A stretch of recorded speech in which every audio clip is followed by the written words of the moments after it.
ভাইগণ এবং অন্যান্য বন্ধু এবং বন্ধু সংগঠনের সকল বন্ধুদেরকে শুভেচ্ছা এবং সামনে যারা উপস্থিত আছেন সাংবাদিক এবং অন্যান্য বন্ধুরা সবাইকে হাওড় অঞ্চলবাসী এবং আমাদের অন্যান্য সংগঠনের পক্ষ থেকে আন্তরিক শুভেচ্ছা জানিয়ে আমি আমার সংক্ষিপ্ত দুটি কথা বলবো।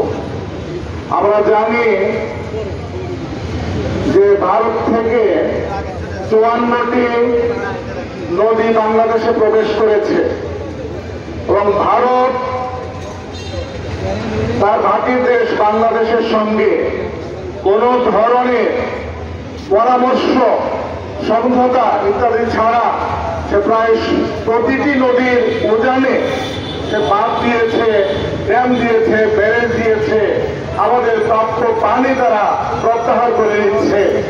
শুকনা সিজনে আমাদের বাংলাদেশের মানুষ, বাংলাদেশের নদী সে পানি পায় না।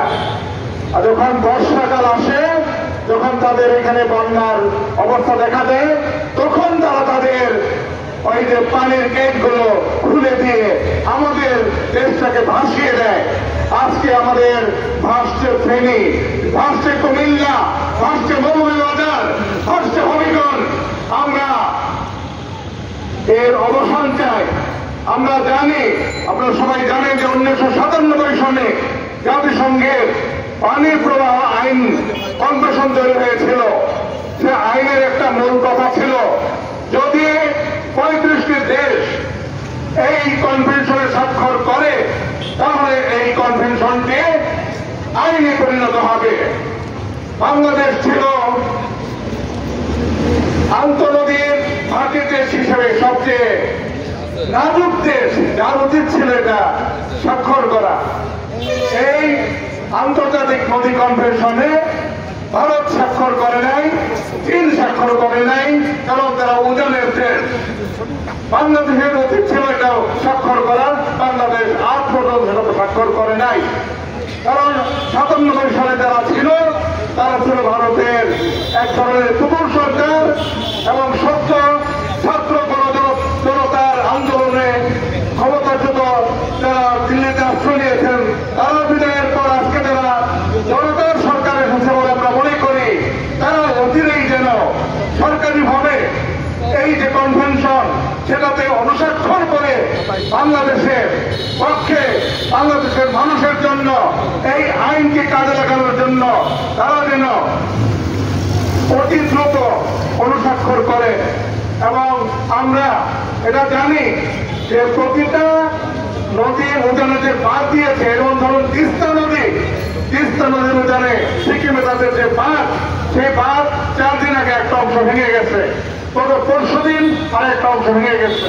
শুধু আমাদের ক্ষতি করছে না, তাদেরও ক্ষতি করছে, তাদের জনগণের ক্ষতি করছে।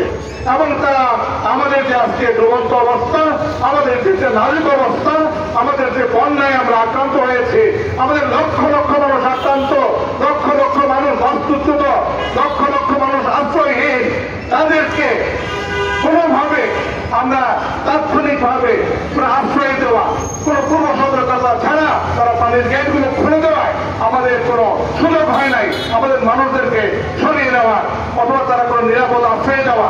এটা নিয়ম হলো, আপনার যদি কোনো এই ধরনের কাজ করতে হয় তাহলে অন্ততপক্ষে 2 থেকে 3 দিন আগে জানিয়ে দিতে হবে যে আমরা এই কাজটা করতে যাচ্ছি, তোমরা সাবধান হয়ে যাও, ভারতীয় দেশের লোকেরা তোমরা আশ্রয়ের জন্য ব্যবস্থা করো, তোমরা সতর্কতা অবলম্বন করো। তারা এটা না করে এবং অমানবিকভাবে, অত্যন্ত অমানবিকভাবে আন্তর্জাতিক আইন লঙ্ঘন করে তারা আমাদের সমস্ত বাঁধগুলো, তাদের বাঁধগুলো তারা খুলে দিয়ে আমাদেরকে আজকে সমস্ত বাংলাদেশকে প্রায় বলতে গেলে তারা নাজুক অবস্থায় ফেলে দিয়েছে।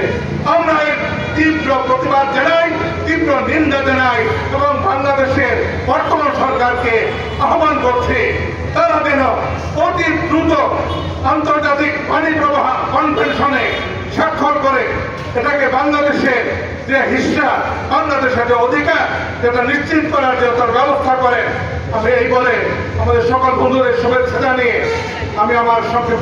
কিভাবে একটা নদীর পানি বন্টন হবে, কিভাবে হিস্সা অনুযায়ী পাবে, আমার প্রতিবেশী দেশ হুট করে আমাকে এইভাবে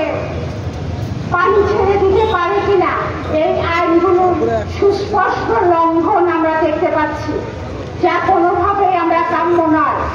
এবং ভাষিক দেশ হিসেবে আমাদের যে অধিকার আছে এই পানির ক্ষেত্রে, পানির হিস্সা পাওয়ার ক্ষেত্রে, সেগুলো এই যে আন্তর্জাতিক আইন আছে সেই আন্তর্জাতিক আইন বাস্তবায়ন এবং ভারতীয় এই যে পানি নিয়ে ভারতীয় এই যে আগ্রাসন, এই আগ্রাসনের বিরুদ্ধে আজকে আমাদের আজকের এই অবস্থান। আমাদের দেশের মানুষ আসলে কোনোভাবেই এটা মেনে নিতে পারে না যে আপনি রাতের আধারে হঠাৎ করে বাঘ ছেড়ে দিয়ে আমার লোকজনকে ডুবিয়ে মারবেন। এটা কি আপনারা মগের মূল্য পেয়েছেন? এটা তো মগের মূল্য নয়। আপনারা কেন আন্তর্জাতিক আইন মানছেন না? নদীতে বাঘ দেওয়াই তো আপনার আপনি সেই বাঘগুলো দিয়েছেন এবং যখন আপনাদের ইচ্ছা আমাদেরকে ডুবিয়ে মারেন, যখন আপনাদের ইচ্ছা আমাদেরকে আপনারা খরায় ভাসিয়ে দেন।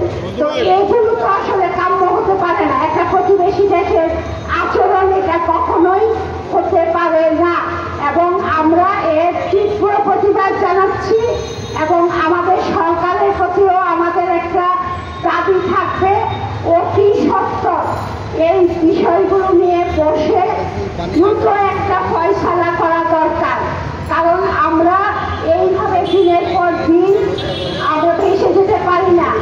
ফেনীতে কত মানুষ ভেসে গেছেন, কি পরিমাণ গরু ছাগল পশু ভেসে গেছে। আপনারা যারা ভিডিওগুলো দেখছেন, আমার বিশ্বাস কেউ চোখের পানি ধরে রাখতে পারছেন না। আমরা ফেনীর কোনো খবরই এখনো পাচ্ছি না যে আমাদের কত লোক মারা গেছেন, কত লোক আহত হয়েছেন। মানুষ চিৎকার করে করে ফেসবুকে স্ট্যাটাস দিচ্ছে, ফোন নাম্বার দিচ্ছে। আমি এই জায়গায় আছি, আমি চালের উপরে আছি, আমি সিঁড়ির উপরে বসে আছি, প্লিজ আমাকে উদ্ধার করুন।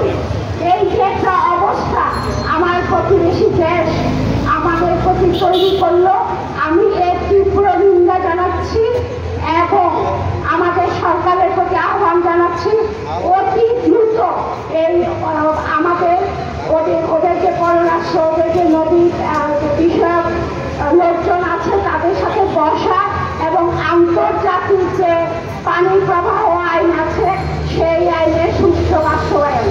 আপনারা যারা আমাদের সাথে এখানে উপস্থিত হয়েছেন এবং আমার সামনে যারা আছেন সবাইকে আমি আন্তরিক শুভেচ্ছা ও ধন্যবাদ দিয়ে আমার কথা এখানে শেষ করছি। ধন্যবাদ।